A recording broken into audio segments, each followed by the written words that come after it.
sekalian, salam sejahtera kita sekalian, Shalom, Salve, Om Swastiastu, Namo Buddhaya. Salam kebajikan.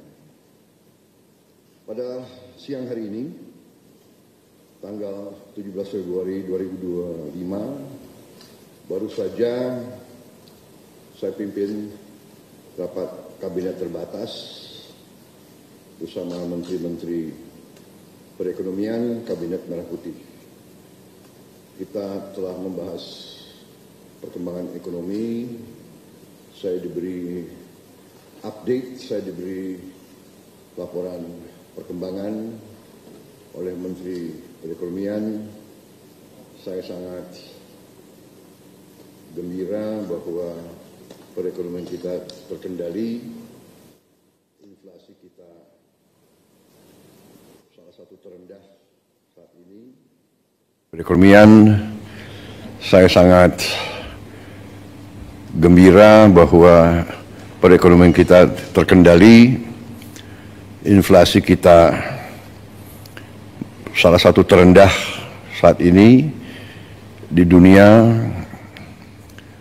Pertumbuhan kita juga diperkirakan tetap di atas rata-rata dunia. Hampir semua sektor berjalan dengan terkendali, walaupun perkembangan geopolitik dunia penuh ketidakpastian.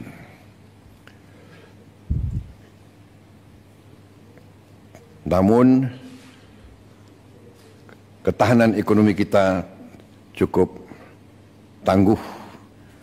Masih banyak tantangan, masih banyak kesulitan, tapi kita mampu mengendalikan. Di bulan-bulan akan datang kita akan lihat semakin kuatnya perkembangan ekonomi kita. Terutama hari ini kita ambil keputusan tentang devisa hasil ekspor sumber daya alam kita. Pemanfaatan sumber daya alam Indonesia harus dioptimalkan untuk kemakmuran bangsa dan rakyat, baik melalui pembiayaan pembangunan, perputaran uang di dalam negeri, peningkatan cadangan devisa, stabilitas nilai tukar. Selama ini dana devisa hasil ekspor kita, terutama dari sumber daya alam, banyak disimpan di luar negeri, di bank-bank luar negeri. Dalam rangka memperkuat dan memperbesar dampak dari pengelolaan devisa hasil ekspor sumber daya alam, maka pemerintah menetapkan peraturan pemerintah nomor 8 tahun 2025, di mana pokok substansinya adalah sebagai berikut. Pertama, pemerintah menetapkan bahwa kewajiban penempatan devisa hasil ekspor sumber daya alam dalam sistem keuangan Indonesia akan ditingkatkan menjadi 100% dengan jangka waktu 12 bulan sejak penempatan dalam rekening khusus DHE SDA di dalam bank-bank nasional. Ketentuan ini berlaku untuk sektor pertambangan kecuali minyak dan gas bumi, perkebunan, kehutanan, dan perikanan. Untuk sektor minyak dan gas bumi dikecualikan dengan tetap mengacu pada ketentuan PP nomor 36 tahun 2023. Dengan langkah ini, di tahun 2025, devisa hasil ekspor kita diperkirakan bertambah sebanyak 80 miliar dolar Amerika. Karena ini akan berlaku mulai 1 Maret. Kalau lengkap 12 bulan, hasilnya diperkirakan akan lebih dari 100 miliar dolar. Selain itu, Pemerintah juga memberi ruang bagi eksportir untuk tetap menjaga keberlangsungan usahanya dengan mengizinkan para eksportir tersebut menggunakan DHE SDA yang ditempatkan dalam rekening khusus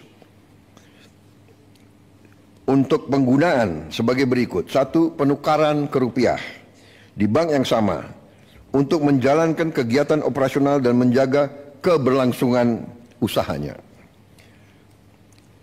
2. Pembayaran dalam bentuk valuta asing atas kewajiban pajak, penerimaan negara bukan pajak dan kewajiban lainnya kepada pemerintah sesuai peraturan perundang-undangan.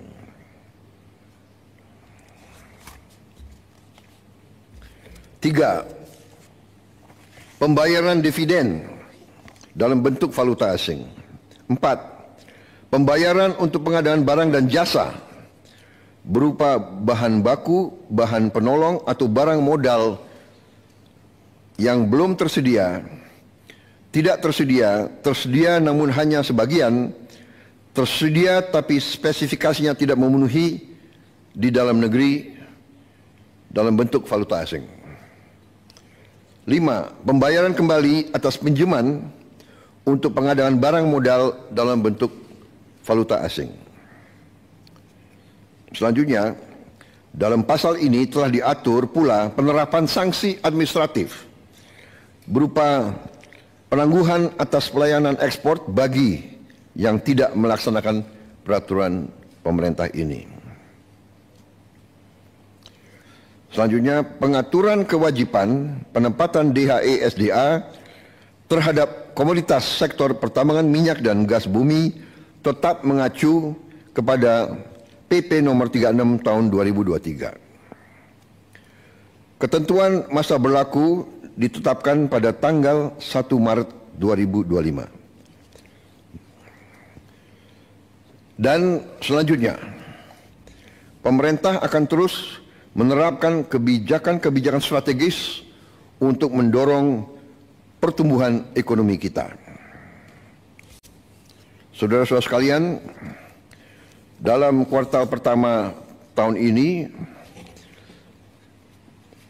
kebijakan-kebijakan yang mendorong pertumbuhan ekonomi, pertama, hasil kebijakan kenaikan OMP 2024. 2. Optimalisasi penyaluran bansos di bulan Februari dan Maret 2025. 3. Pencairan THR bagi ASN dan pekerja swasta di bulan Maret 2025. 4. Stimulus pada bulan Ramadan, yaitu A. Diskon harga tiket pesawat, B. Diskon tarif tol, C. Program diskon belanja, D. Program pariwisata mudik lebaran, E. Stabilitas harga pangan. 5. Paket stimulus ekonomi. A. Diskon tarif listrik, B. PPN DTP pembelian properti dan otomotif, C.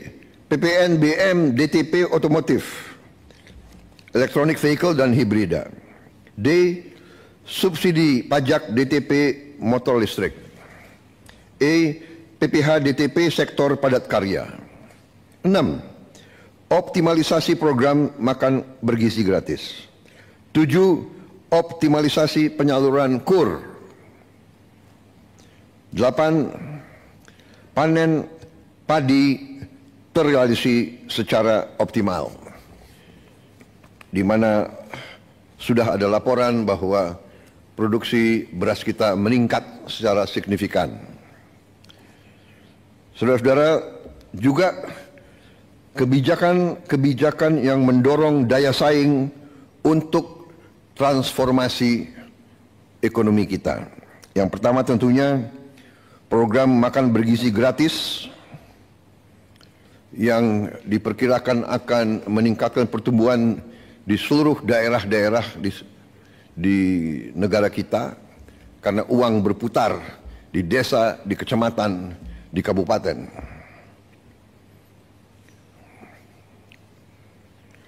Dua, program ketahanan pangan dan energi berjalan terus. Tiga, optimalisasi pengelolaan BUMN kita melalui konsolidasi ke dalam suatu dana investasi nasional ya, yang akan kita launching tanggal 24 Februari yang akan datang, yaitu Danantara. Ya. Danantara adalah konsolidasi semua kekuatan ekonomi kita yang ada di pengelolaan BUMN. Itu nanti akan dikelola dan kita beri nama Danantara, Daya Anagata Nusantara.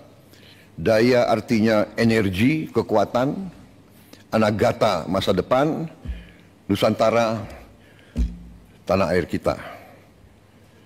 Jadi artinya Danantara ini kekuatan ekonomi, dana investasi yang merupakan energi, kekuatan masa depan Indonesia. Kekayaan negara dikelola, dihemat untuk anak dan cucu kita. 4. Kebijakan FLPP untuk melaksanakan program 3 juta rumah murah. Pengendalian inflasi. 5. Pembangunan kawasan industri dan KEK. 7. Revisi PP 5 tahun 2021 untuk kemudahan berusaha.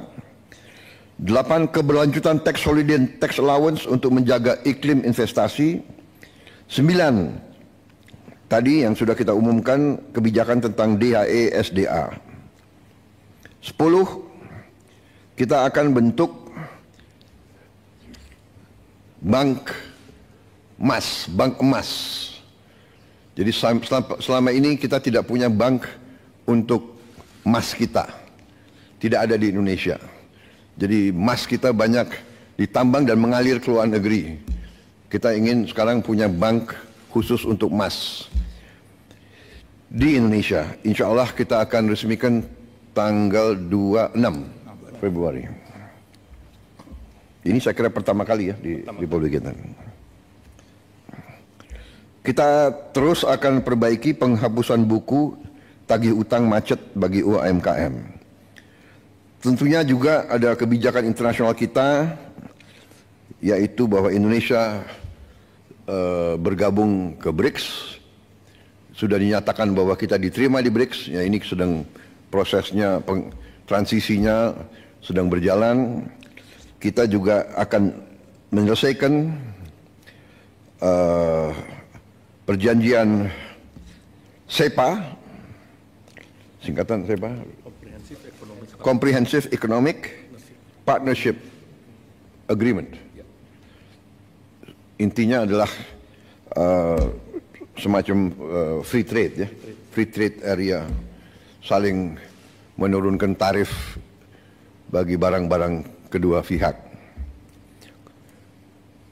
Kemudian kita juga menjalankan terus pendaftaran kita ke OECD.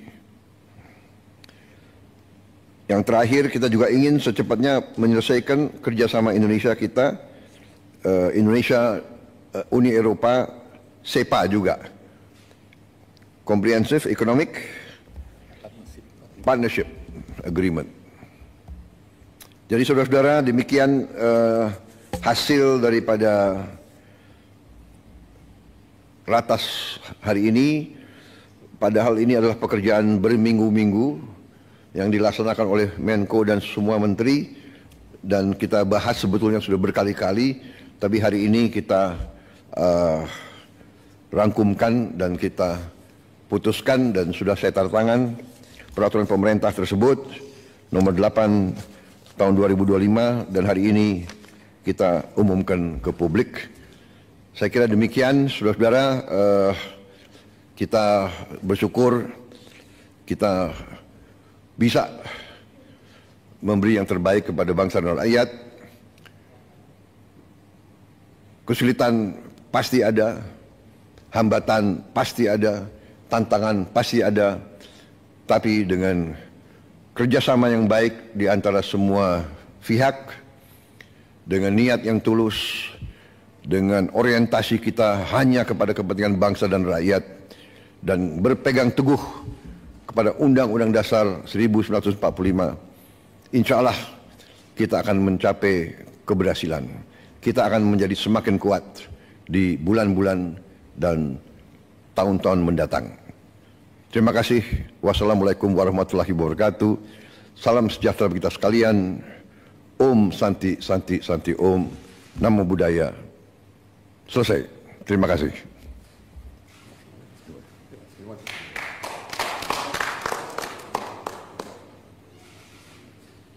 Thank you, sir. Thank you, sir.